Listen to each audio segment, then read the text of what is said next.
یہ بات سنا کر گفتگو ختم کرتا ہوں۔ میں اکنامکس پڑھ رہا تھا، معاشیات، اپنے استاد سے۔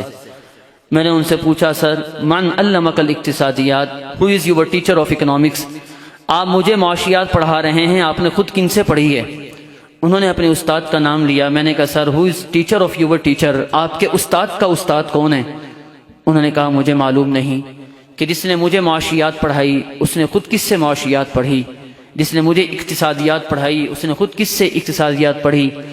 میں نے کہا استاد محترم، میں نے قرآن اور حدیث کا علم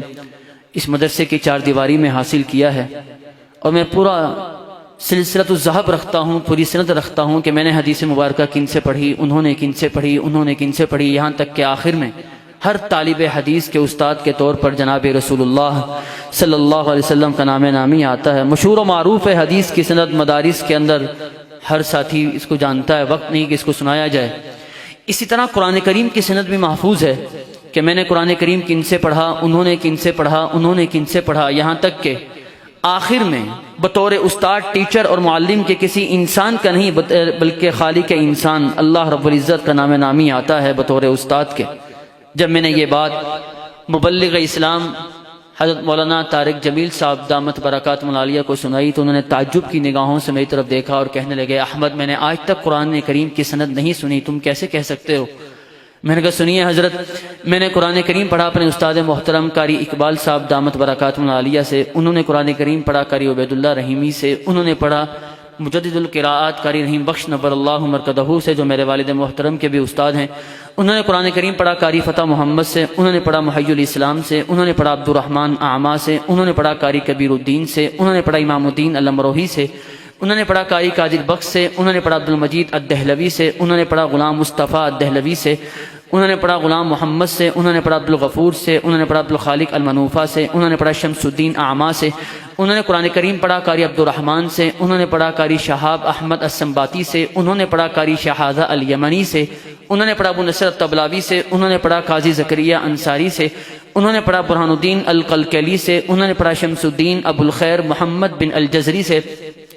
انہوں نے پڑھا ابو العباس احمد الحنفی الدمشقی سے، انہوں نے پڑھا ابو عبداللہ حسین سے، انہوں نے پڑھا عبد الرحمن الدمشقی سے، انہوں نے پڑھا ابو الحسن علی بن محمد السخاوی سے، انہوں نے پڑھا ولی اللہ ابو محمد قاسم الشاطبی سے، انہوں نے پڑھا ابو الحسن علی بن حزیل سے، انہوں نے پڑھا ابو داؤد سلیمان بن خلف سے، انہوں نے پڑھا ابو عمر عثمان بن سعید الدانی سے، انہوں نے پڑھا ابو الحسن طاہر بن غلبون سے، انہوں نے پڑھا ابو الحسن علی بن محمد الہاشمی سے، انہوں نے قرآن کریم پڑھا ابو محمد عبید بن صباح سے، انہوں نے پڑھا سید الطائفہ ابو عمر حفص الکوفی سے، انہوں نے پڑھا امام عاصم کوفی سے، انہوں نے پڑھا شیخ سعد بن الیاس سے، اور سعد بن الیاس نے قرآن کریم پڑھا عثمان بن عفان، علی بن ابی طالب، زید بن ثابت، عبیش بن کعب، عبداللہ بن مسعود رضوان اللہ تعالی علیہم اجمعین سے، اور ان پانچوں صحابہ کرام نے قرآن کریم پڑھا، سمجھا، سیکھا صاحب قرآن جناب رسول اللہ صلی اللہ علیہ وسلم سے، اور جناب رسول اللہ نے قرآن کریم لیا سید الملائکہ جبرائیل امین علیہ السلام سے، اور جبرائیل امین نے قرآن لیا رب کائنات خلاق کائنات اللہ رب العزت سے۔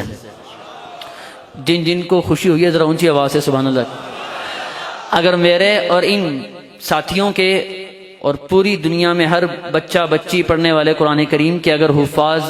کے اساتذہ کی فہرست مرتب کی جائے، لسٹ مرتب کی جائے، تو سب سے اوپر جس ہستی کا نام نامی جگمگ جگمگ کرتا ہے، چمکتا ہے، وہ یا تو اللہ تعالیٰ ہیں یا جناب رسول اللہ صلی اللہ علیہ وسلم ہیں۔ سکول، کالج، یونیورسٹی کا بھی علم ضروری ہے، اس کی ضرورت سے انکار نہیں، لیکن اگر ان کے اساتذہ کی فہرست مرتب کرنا شروع کریں، اول تو استاد ہی نہیں ملیں گے، اگر مل بھی گئے تو آخر میں لارڈ میکالے، آئنسٹائن، نیوٹن کا نام آئے گا۔ آپ لوگ فیصلہ کیجئے کہ آپ نے اپنے بچوں کو وہ علم بھی دلانا ہے یا نہیں کہ جس کے آخر میں بطور استاد کے اللہ تعالیٰ کا نام آئے۔ اللہ مجھے اور آپ کو اس سنت کی قدر کرنے کی توفیق عطا فرمائے۔ قرآن سب سے اوپر، کتب سب کی سب نیچے ہیں۔ قرآن سب سے اوپر، کتب سب کی سب نیچے ہیں۔